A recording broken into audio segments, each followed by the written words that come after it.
is Nur Aina Hazira binti Sarul, and today I'm going to talk about the introduction for the country's condition. Tourism sector opens up a wider employment opportunities in this sector. Tourism is one of the industries that need a lot of manpower, such as hotel workers, tour guides, gift shop workers, as well as the handicraft shop workers. The encouraging development of the tourism industry in Malaysia especially will increase the demand for a trained and experienced workforce in this industry at the management and also supervisory level and skilled and semi-skilled workers. According to statistics from the Ministry of Tourism, the country has managed to reach 70 billion foreign exchange. Okay, and then since the emergence of the COVID-19 pandemic cases in Malaysia, various sectors of the economy have fallen and have affected the income of the population and also the income of the economy of our country itself, especially in Malaysia. And according to Datuk Sri Nancy Shukri, the Malaysian Tourism, Arts and Culture Ministry have reported on March 24 that the current estimate of losses faced by the nation's tourism in Malaysia in January 2020 to March 2020 to be RM 9 billion. In order to handle this infection, the Prime Minister itself have declared the 4 phases of movement control order MCO, as they expected that the amount of COVID-19 cases will keep on rising. Thank you to the Najiha for the explanation. Next, I will explain about the impact of COVID-19 to the economic sector. Since December 2019, the COVID-19 pandemic hit the whole country, including our country, Malaysia. After this pandemic hit our country, the Prime Minister decided to carry out a movement control order MCO to break a network of this pandemic. Due to the MCO, all travel for citizens and foreigners has been blocked, and all government or private premise and business center have been ordered to close. The closure of all premise and center due to this pandemic give impact to the economic sector. The main economic sector affected by the COVID-19 is tourism sector. This is because after the spread of this pandemic, all tourist centers in our country have been ordered to close. When the tourist center is closed, it causes all jobs to disrupted and business daily can also not to be continued. This made all tourist centers had losses. As a result of losses, the manager has had to cut salaries and lay off their employees and cancel orders for tourism products such as hotel and travel package. This is because to avoid the company continue to bear huge loss when this pandemic is still spreading. Next, since the ban on domestic and foreign travel were issued because this pandemic, this has made airlines suffer losses that could potentially lead to bankruptcy. To prevent bankruptcy, 3 major Malaysian airlines, namely Air Asia, Malindo Air, and Malaysian Airlines, have decided to cut the salaries of their employees and also lay off half of its employees. This is because there is no work to be done and the company cannot continue to pay salaries to their employees because the company suffer huge losses as no activity could be carried out during the spread of pandemic. Thank you. That's all from me. I will pass to the next presenter. For the first point of economic activities is what are the economic activities that the country rely on which contribute to their economic growth.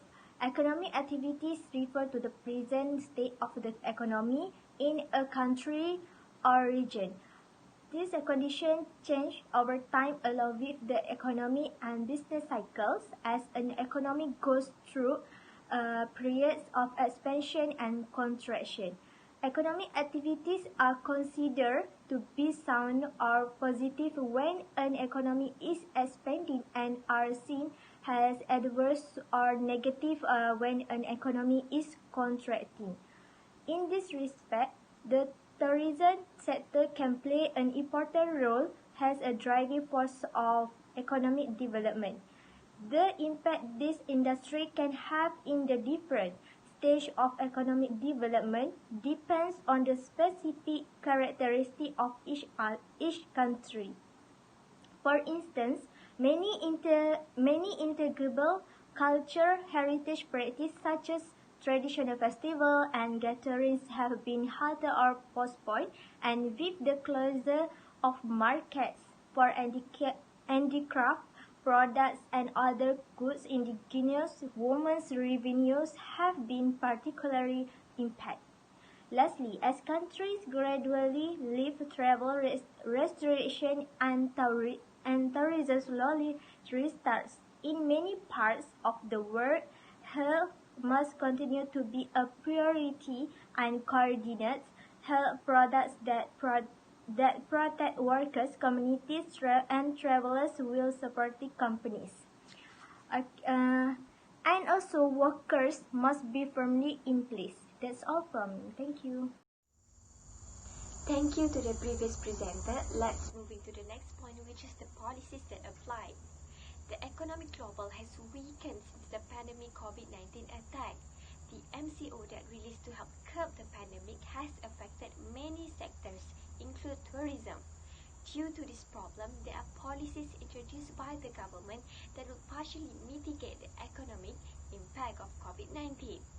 Monetary policy is taken to help improving the economic in Malaysia. Monetary policy refers to a policy which employs the central bank's control of the supply of the money as an instrument for achieving the objective general of the economy. There have been 2 consecutive overnight policy rate reduction up to March 2020. OPR is the minimum interest rate charged amongst banks in the interbank market, which they borrow funds from each other. Due to pandemic COVID-19, the OPR is reduced from last year by 25 basis points to 2.75%. Bank Negara Malaysia (BNM) keep reducing the OPR to 2.5% in March and by 50 basis points in May to 2%. Starting from July until November, the OPR keep reducing to 1.75%, which is the lowest from 2004. Thank you. Thank you to the previous presenters. Next, during the COVID-19 pandemic, Malaysia was also affected in the tourism sector, with the sector lacked customers from abroad and within the country. Decreased flow of money from abroad led to a reduction in profits to the tourism sector. However, the Malaysian government takes into account the pandemic factors that hit this by using the concept of fiscal policy, that is by taking the appropriate step to achieve macroeconomic objective. Fiscal policy can change in government spending and taxes, such as high employment, price stability, and high rate of economic growth. Fiscal policy also not have specific target on year.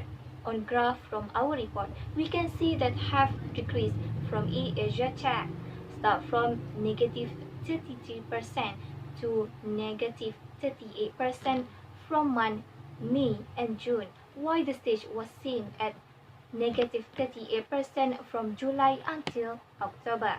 It also showed the place from tax was the same from 4 months. That's all from me. Thank you. The conclusion. The COVID-19 pandemic that can be seen today can indeed affect various sectors in Malaysia. The most affected sector by the COVID-19 is the tourism sector, which is this sector had to be closed more longer than other sector. Various factors that influence tourism activity include the lack of tourism from abroad, the movement control order enforced by the government, which caused the country abroad had to be closed, which affect incoming and outgoing activity. This caused the government to lower tax to expand the tourism sector. In fact, before the COVID-19 epidemic spread, this sector was the sector that contributed the most to the country income by making Malaysia the focus of foreign tourism. The beach in Malaysia that are the focus of tourism to travel in Malaysia become calmer due to the absence of foreign tourism and the lack of tourism from the local due to the current epidemic. In conclusion, the short-term economic recovery plan proved the government commitment to care and concern for every complaint and raised by the industry, with the assistance provided by the government, to some extent can cover the expenses and loss faced by the tourism sector to continue to fight and keep their business from being closed due to this epidemic. That's all for my group. Thank you.